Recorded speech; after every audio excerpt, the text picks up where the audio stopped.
Good morning and welcome to STEM Ambassadors Live. And today we're joined by Zoltan Lipp, and Zoltan works for ARM Ltd in Cambridge, and he's going to talk to you about his career path from scientist to engineering manager. So I'll hand over to you now, and I will be here in the background if anybody needs me.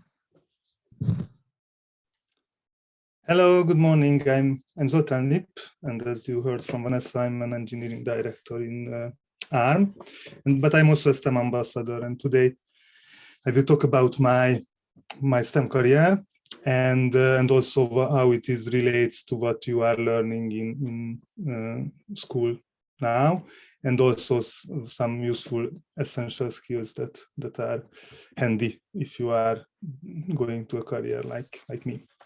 But first, some words about me, if PowerPoint lets me. So I'm Hungarian. I grew up in a small city in south of Hungary, and in 1995 I moved to Budapest for university, and then I stayed there in the capital. Later I got married, and I have now 2 children. And we lived in Hungary most of the time, except for 1 year what we spent in France, until in 2017 we moved to the UK, and we are living here since then. My hobby is doing sports. Mostly I do running. I run half marathons and marathons, but I also like cycling, swimming, and maybe once I will do a triathlon. And in terms of career, I have a longer version of this presentation where I talk about my education, but in this 20 minutes, unfortunately, it doesn't fit in. So the short story is that I always liked science and maths.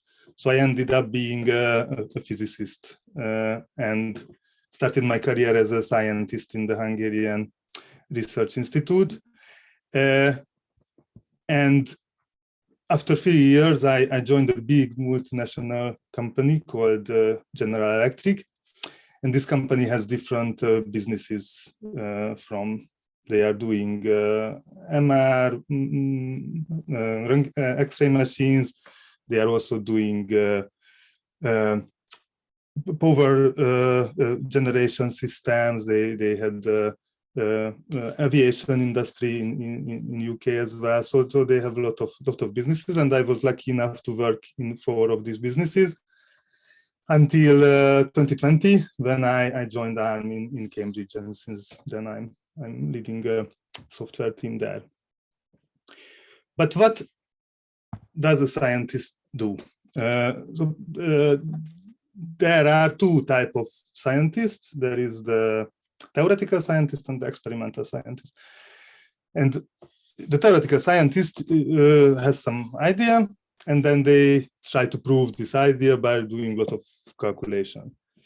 On the other hand, the experimental scientist is much more fun, because they try to prove their idea by doing experiments. And you could tell that I was an experimental scientist. And my area of expertise was laser physics. And the idea I wanted to prove is that you can use laser to measure the size and the velocity of small particles like dust or pollen or something like that. I don't know if you heard about what is a laser, but a laser is a special light which is very focused and monochromatic, so it's only one color. Usually it's red, blue, or green. You can find laser in your CD player or DVD player if you still have one. And if you take them apart, but it's easier to get hold of a laser if you buy the small laser pointers. These are red, and you can entertain your cat with them usually. And as I said, 80% of the time of a scientist is fun, because you are doing these experiments and try to find out how things work. And then there is like 10-15% which is less interesting, when you write down what you learned, either in the form of a scientific article, or if there is so much thing that you learned, you can even write a book.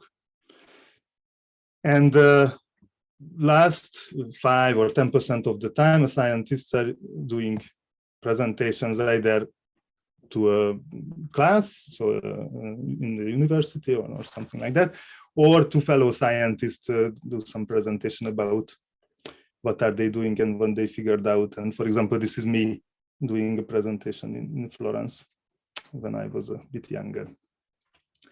But how does it relate to what you are learning today? It's easy, you could say it's science, right? But not only, because there are a lot of maths, DT, when putting up all the experiments. There is a lot of computing, especially nowadays when a lot of the calculations are run on computer. And you would be surprised, but there is also English, especially writing, because you need to write all these articles and you need to have some knowledge of how to do that exactly. And the 4 key essential skills to be a scientist are creativity, problem solving, staying positive, and speaking, obviously. Staying positive is interesting because you know how it happens that your experiments usually fails, and there is a lower chance to find out what you are looking for, and that's why staying positive is very, very useful. So being a scientist is not very different in terms of education of being an engineer, because engineers also need science, maths, computing, DT, maybe less writing, but some of them. So there can be a small, an easy transition from being a scientist to an engineer. Just to be precise, in the UK, engineer, so a lot of people call an engineer, but in Hungarian and in other languages, engineer is the person who is designing and developing products. So and in my career, I was this type of engineer, so I will talk about this one. I was lucky enough to work in a team that were developing 3 different types of products. First, I worked in GE Healthcare, developing this medical X-ray machine. After that, I worked in Current, still in GE, designing and developing this small sensor system, this smart lighting system. And last, in GE Renewable Energy, I worked in a team who was developing these big transformers. This can only fit in a warehouse, and they are converting voltages, high voltages to lower voltages. And as I said, the education, what you are doing now, is very similar to an engineer. On the other hand, there are some differences that are more getting more focus when you are an engineer, which I will talk later. But first, let's see what kind of engineers you can have in a team doing this kind of products.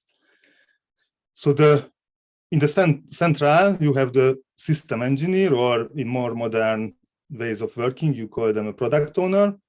And this person is responsible for understanding the product needs from the product manager, and then breaking down all this knowledge into engineering requirements and telling the other type of engineers what they exactly need to do. And then you have electrical engineers who are responsible for the wiring and soldering and how the electrical design of these equipment look like. The mechanical engineers' responsibility is to design and develop how physically these equipments look like. And then you have the software and firmware engineers who are writing the code. The difference between the software and firmware engineers is that the firmware engineer is more low-level engineers, so they are working on the device, while the software engineer is more using high-level language like Java or C++, and the firmware engineer more using assembly or C language, which is closer to the hardware. And as I said, that although the basic STEM subjects are still apply. As an engineer, you need to focus a bit on other things, what you might not learn yet in the high school, but later in your life you get acquainted with it. And one of them is industrialization, because if you are designing a product, there needs to be a mass production out of it, and how to do it exactly, and what are the implications to make it optimized in an optimized way. It's very important. Another thing is the reporting, writing reports. So that's what I said, that it's not the same writing that you can do as a scientist, but it's more structured, less words, more numbers, but still you need to take care of it. And it's very important, because as an engineer, in contrast to a scientist who is working mostly alone, and engineers are usually working in teams, and it's very important that you write down what you are doing, because to let the others know, and get some, save it for the future if somebody else joins the team, and so on. And also another difference between a scientist is that the time management is much more important for an engineer, because usually these products need to be delivered on a strict timeline, so you cannot play around like a scientist. You need to find a way that you reduce the risks and deliver the product in time. And the 4 key essential skills are listening, because obviously you need to understand what you need to do. Problem solving, because of this time management issue, you need to be able to find problems quickly. Aiming high, because as a product engineer, you want to do better and better products for your customers, otherwise you will be out of business. And obviously teamwork. So as I said, the engineer is part of the team, and it's very important that this team works together efficiently. If you are an engineer, one step in your career can be, and it was for me, to become a manager of engineers. And if you are a manager, then those subjects which were important for an engineer and a scientist are less in focus. Although if you want to be a good engineer, you still need to understand what the team is talking about. So if you are very good in geography, then you might not be a good engineering manager, because if you don't understand maths or science. But the focus is much more on these additional knowledge that is the difference between the engineer and the scientist. So the project or engineering manager spend much more time on creating reports. Time management is much more important for them, because they have a lot of things to take care about, and also they are responsible for planning the activity and executing it on time. Organization part is also very important, because if you are lucky enough that you can tell how the team looks like, then you need to understand how the different people work together and how to create the optimal organization.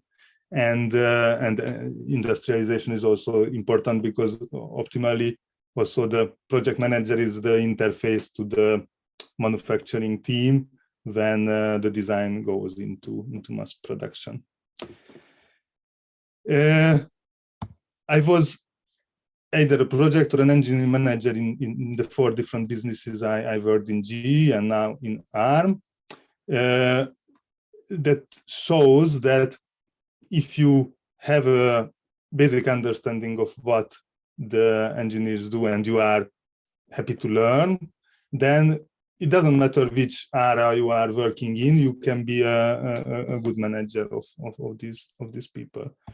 Because basically the manager, as I said, do a lot of things, but not many of them directly related to the technology you are working on. So the most important thing is that the manager needs to have look into the future and have a vision where you want to bring the team. You need to protect them from the pressure and make sure that they can work in a relaxed environment.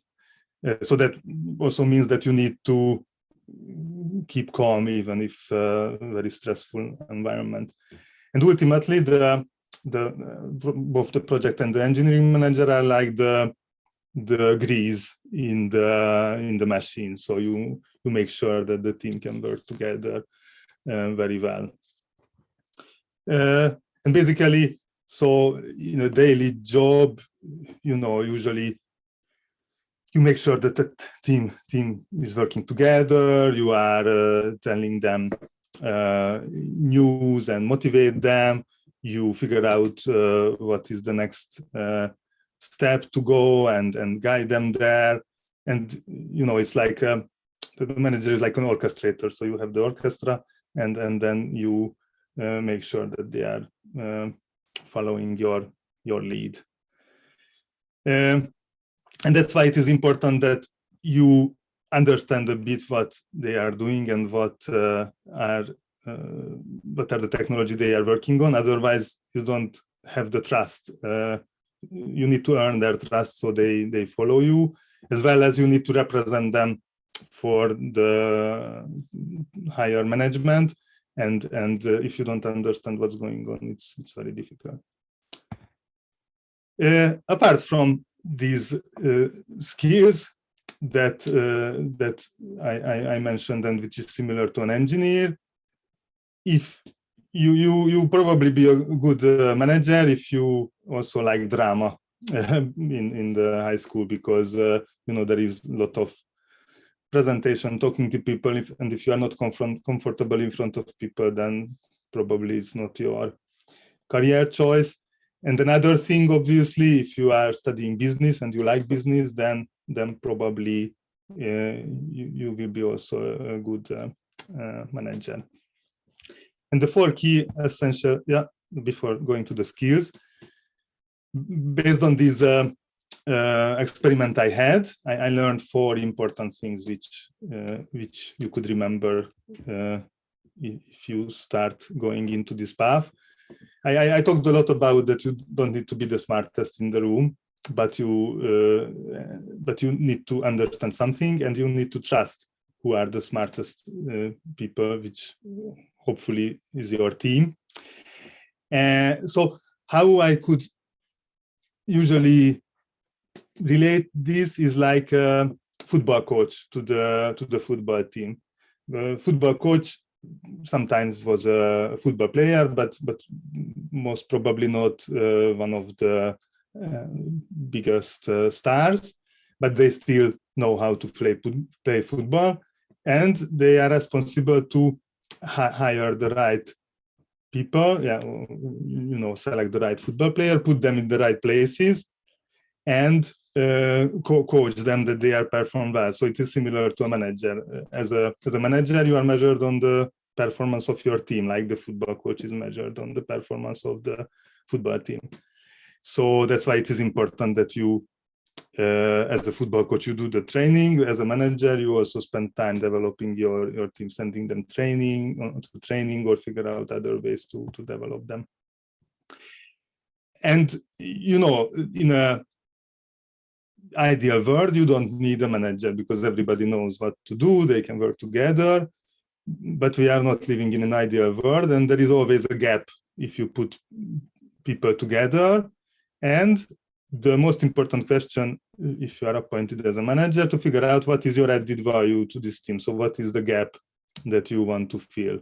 And obviously there is no, so I cannot tell you that this is always the gap. It depends on the team, it depends on your personality, it depends on your knowledge, it depends on the technology. So unfortunately, there is no one size fits all. Unfortunately or fortunately.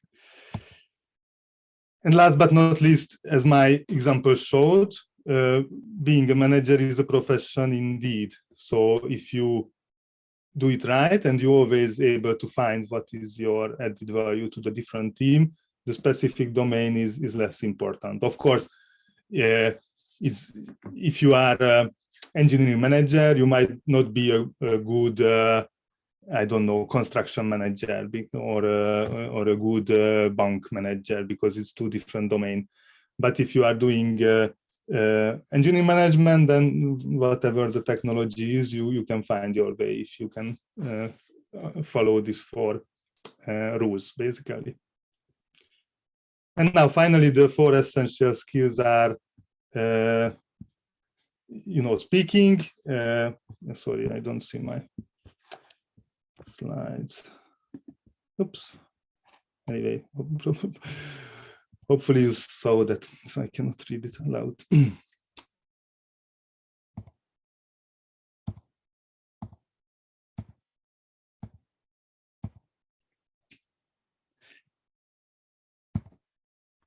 And thank you for your attention. This is what I wanted to say. Do you have any question?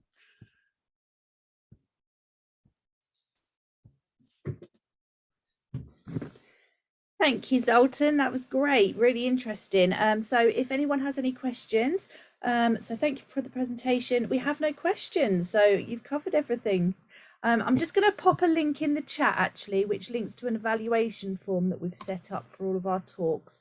So your feedback would be greatly received, and if your students do want to make any comments or ask any questions once we've ended the call, please do add them to that form. That would be great. I'm going to stop the recording now.